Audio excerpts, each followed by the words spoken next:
I'm so excited to bring you this lovely little video, a really short one from me this week and a little bit overdue as well.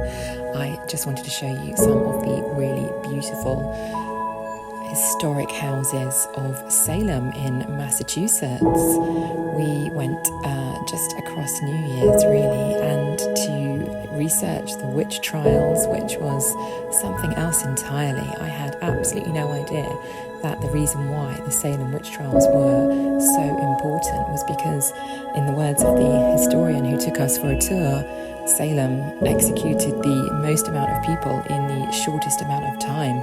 And you should go off and have a little research as to the victims and how it all came about. And essentially it was just power-hungry teenage girls throwing wild accusations around at a time when people were already so worried about witchcraft and sort of the power of evil, and turning your neighbours in just became the absolute norm. It was quite frightening.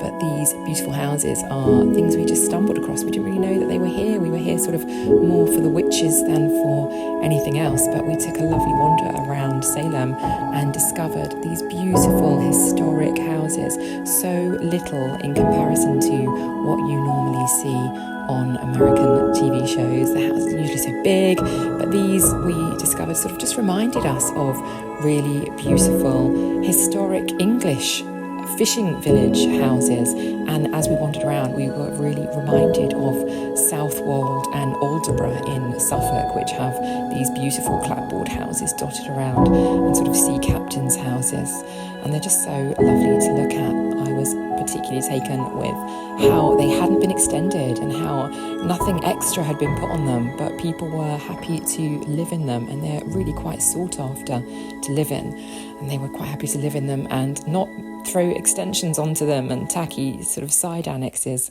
and just enjoy them for what they were, with the small rooms and low ceilings.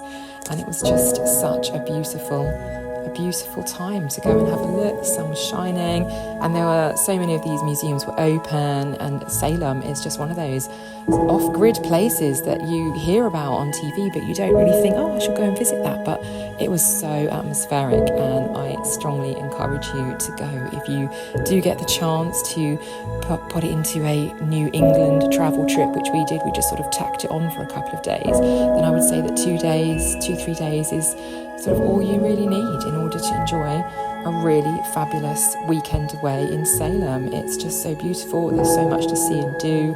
Obviously, you can't go and not do some witchy things, but the town really embraces it and really kind of gets jolly about the whole thing, which is kind of sinister considering what the background of it was.